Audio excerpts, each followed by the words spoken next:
It's time for Socially Awkward Media with Levack and Goz. Awkward on 104.5 The Team.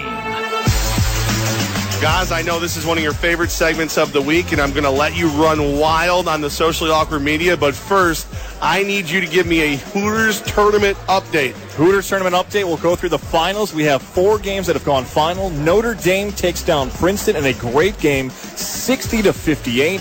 Virginia takes down UNC Wilmington, 76-71. Butler winners over Winthrop, 76-64. And we've just gone final. Gonzaga takes down South Dakota State, 66-46. Right now at halftime, it's West. Is that 22.5? That's not 22.5. That's 20 straight up for some people who are investing. West Virginia up 9.5 over Bucknell, 42-33.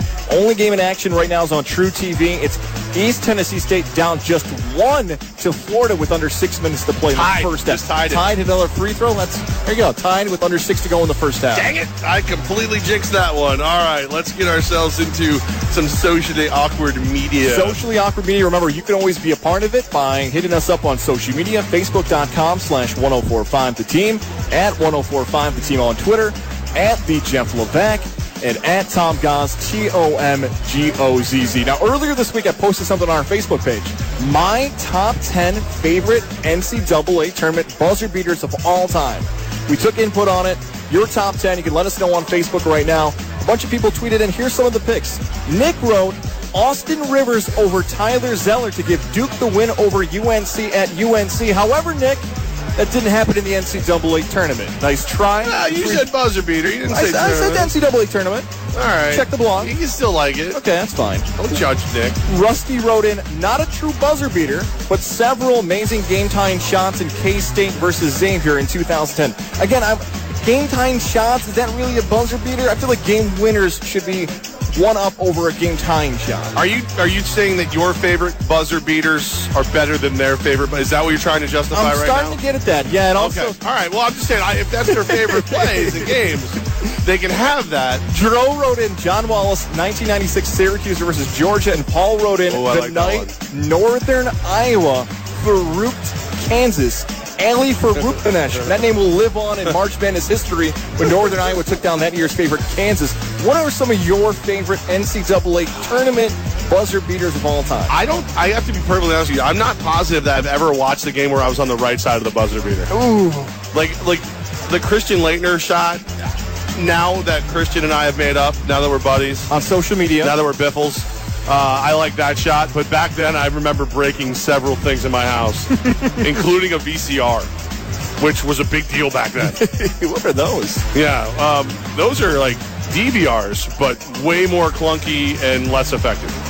Boxes, right? Yeah. My top 3 were, to spoil the blog a bit, I had number 3, Bryce Drew, Valparaiso. Remember that great buzzer? Or no, excuse me, that was 4. 3 was Laettner. Bryce Drew for Valparaiso was 4. 2 was Lorenzo Charles's dunk, the Jimmy Valvano running around for something. Yeah, that's nice. The number 1 buzzer beater of all time for me, NCAA tournament history, was last year. Chris Jenkins for Villanova hits a game-winning 3 to win the national championship. You don't get better than that. Oh, no, I'm sorry. I forgot my absolute favorite. Yeah? Peter Hooley with the shot from God. Okay. To advance Albany to the tournament over Stony Brook. David wrote this in, and this is about something you brought up in there earlier this week. David wrote in, when I was at Shen High School in 2001, the first Thursday and Friday, all 3 TVs were on in the cafeteria, and everyone seemed to have free periods. You said your high school, middle school teachers used to hook you guys up with March Madness updates. If they didn't have a class, they'd put TVs on in their classrooms, and you could sneak in there if you were a good kid. You had to be good, though. You couldn't just be some punk, You had to you had to earn it. You had good average and whatnot. My teachers at the good old Salve High School turned on us once they were involved in our own illegal bracket pools, and they found out. Yeah, I saw your text earlier about that. Closer goes, who would live in this dump, and sent me a picture of the Salve exit on 39. Very funny, Closer. And I just wrote meow. All right, so what else we got? We had some comments coming in on our Facebook page finding out that UAlbany is playing UConn. Rob wrote in, disaster draw. Dan wrote in, RIP. I think you disagree with those two. I just hate it. I want to, look, man, game ain't over, okay? Is it all zeros on the clock? Well, yeah, because the game hasn't started yet. But once it does, listen, our ladies, they're going to go out there, they're going to play their tails off, and I'm going to give them a shot of winning this thing. 108 is going to have to wait. I think Coach Mack is going to have her ladies as prepared as you can possibly have them. I love that they all kind of have a chip on their shoulder. I'm not writing them out until it's over. I had a coach who used to tell us he would rather play the best team to start, and Eric agrees. Eric tweeted in, to be the man, you got to beat the man. Woo!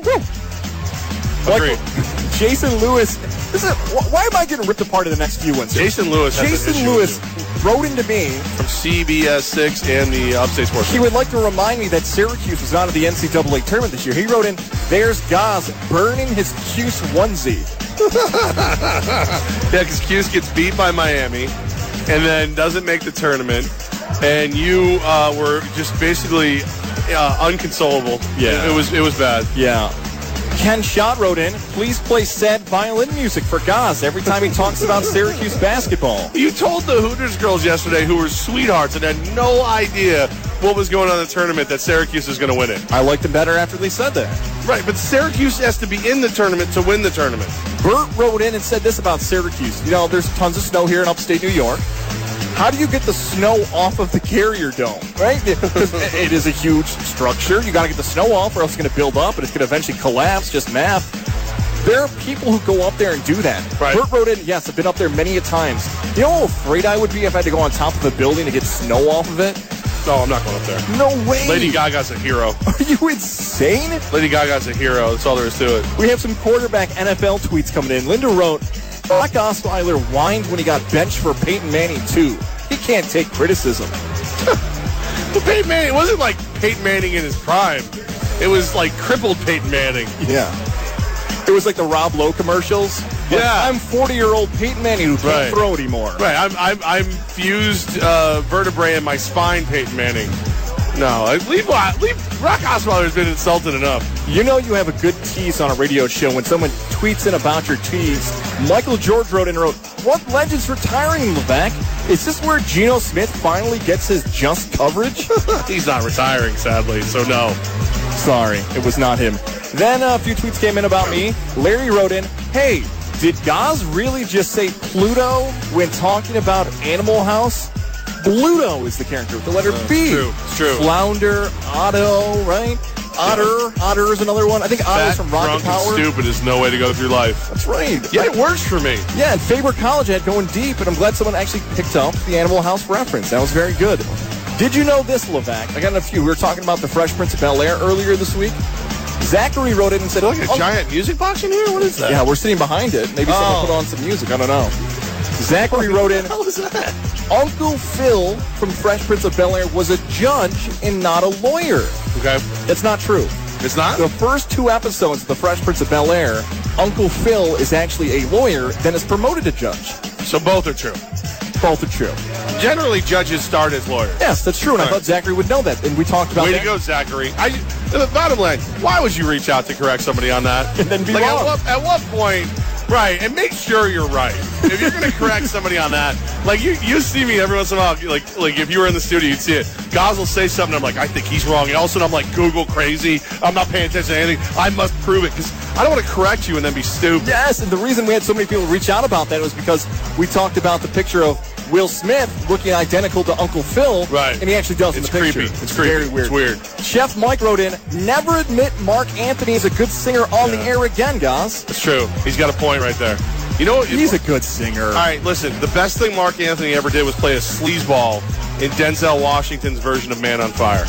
Okay? That's the best thing he's ever done. Yeah, I mean, never, or J-Lo. Either, but never root for him. And then Mr. Proctor rounds it out here for us. Mr. Proctor taught us a very important lesson. I love He Mr. taught us how to take the passcode off of our iPhones.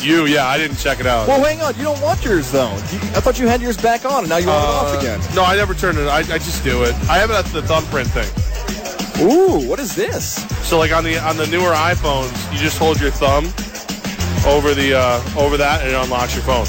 So, like that little button. So you just hold your thumb over it, And it just unlocks it? Oh, man. I might actually. It's based on my thumbprint. I kind of want that one, though. That's kind of cool. Can I switch back? You might have to show me at one point how to switch to that one. Well, you don't have. Cool. You have an iPhone? Yeah, okay. I do. Yeah, I can show you. Oh, I got another tweet coming in here. Mighty Egghead wrote in. He wrote, guys, more wings, less screens. So this is because of what you did. Huh. You tweeted out a picture of me earlier when I was waiting to order, and I looked like a sad, just a sad fat guy with a menu in front of me. And so you put out the 2017 version of the Thinker. There he is at the Jeff Levack in his glory. We're live 12 to 7 at Hooters. So I retweeted it and said caption contest for the picture, and I took the first fat joke because I wanted to get ahead of everybody. And I put, for the price of a small SUV a day, you can feed this DJ. And that's when Mighty Egghead said more wings, less screens. Jason Lewis, you guys would post up in front of the jukebox so no one can hear their tunes. My buddy Matt, those can't be real, can they? Keep them coming. They look real to me. At the Jeff Levack. At the Jeff Levack. We're going to give you shout-outs with your comments of caption the picture, and we'll see who can have the best one today of what Levack's photo is, sitting with that thought. You're telling me the kitchen is right behind me and we have an empty table? Why am I even holding this menu? I love it. All good stuff. You guys rock. You guys are awesome, as always.